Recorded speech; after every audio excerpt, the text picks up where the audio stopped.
What's your question? All right, this is for Wentworth. Chris Redfield happens to be my favorite character in the series. So I was wondering, now that you've done your homework, what elements are you taking from his personality to incorporate into Chris Redfield's character in the movie? Well, it's a great question, and it was not an easy challenge because there were a lot of things that I tried to honor and incorporate. The first thing was fan expectation. I did go online, I went to a lot of fan sites and blogs to see what the conversation was about this character, what people might expect when they finally saw Chris Redfield on the screen. I watched extended sequences from the video game so I get a taste for his history and his backstory. There was a question of what I bring as myself to the table as an actor, and then there's also the element of who is Chris Redfield in the very specific Resident Evil universe that Paul Anderson has created.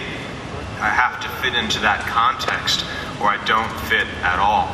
And what I noticed about Chris Redfield, especially in the earlier versions of the video games, is that he was kind of bright and shiny in some ways. I think at the beginning of a really horrible journey with a lot of dark times ahead of him. And when you see him in this movie, he's got a lot of edge. He's got a lot of darkness. And I'm grateful for what Ali and I were able to create because it's the dynamic with Claire that I think brings out some of the more softer, protective, more vulnerable parts of Chris. Great. Hi, what's your question? Hi, I just wanted to say first, Mila, you are sorry, I'm nervous. The most beautiful woman I've ever seen. Ever since I saw The Fifth Element, Gaga.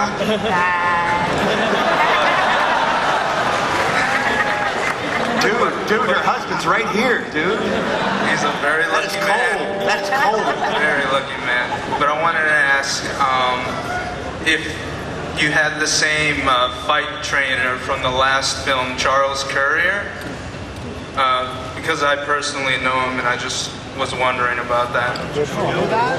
Why are you asking? Oh, Charlie. No, not Charlie Guns. See, Charles is an expert with the cookeries, which in Resident Evil Extinction were those really badass, like, kind of hacking, slicing knives that I use, which are actually used by Tibetan monks, but they use them to kind of like machetes. It's like a really hardcore machete, but it's never actually been used in a movie, and I used 2 of them, which was really awesome. So Charlie was unbelievable, teaching me all the different ways you can sort of hack and slice and dice, and I mean, these things are amazing. I mean, between like chopping zombies, you could make a salad, you know, you could cut through a good, you know, rib for a barbecue. I mean, these things are pretty powerful instruments.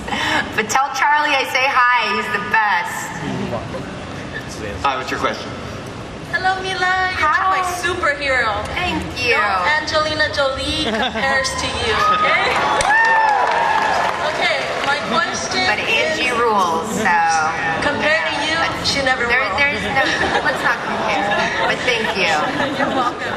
Okay, I'm a big fan of Ultraviolet, and my question is if you did your stunts, and if most of it was green screen or you shot in different places. For Ultraviolet? No, I mean like in Resident Evil.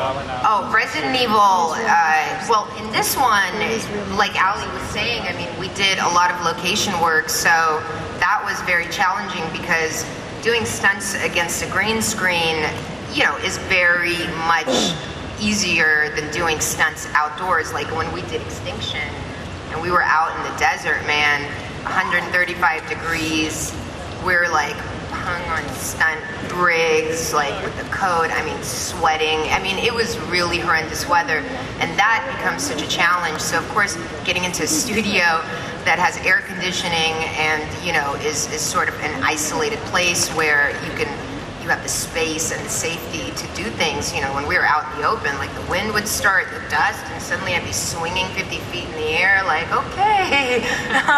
So definitely, in this movie, because of the 3D, we did a lot more stunts against a green screen, and just based on the kind of stunts they were, you know, they had to be done against a green screen so that later Paul could put the background in.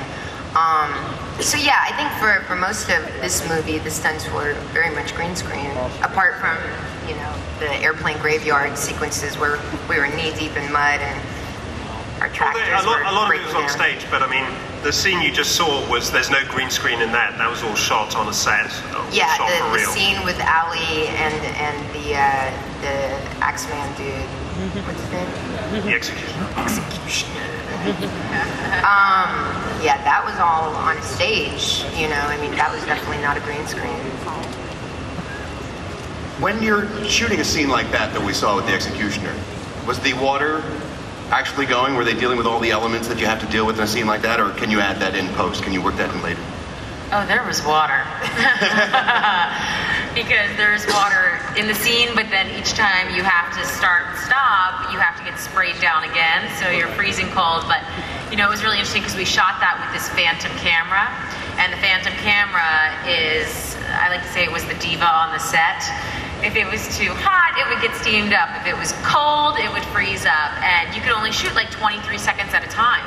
So you had to be so patient with it, but it really gives you, I mean, this amazing visual, and it was exciting to get a chance to use that camera, because that's one of those that came straight from James Cameron, and you just, you know, you get to see how cool that sequence looks. And NASA, actually, that camera was used to locate minor cracks in a spaceship's outer shell, because it slows down to such a degree that even the naked eye cannot see what that sees. So that camera was actually developed by NASA to you know, help build spacecrafts.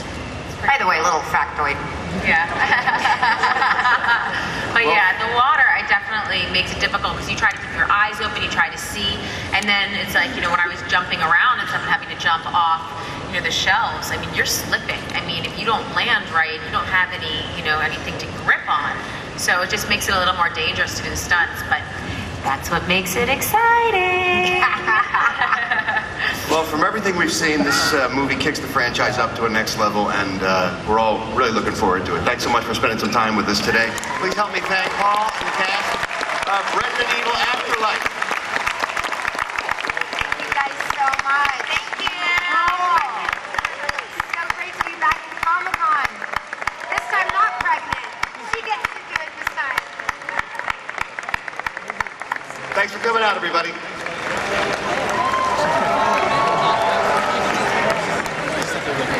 Now let's hear it for our guest moderator from K-Rock radio station in Los Angeles, Mr. Ralph Garman.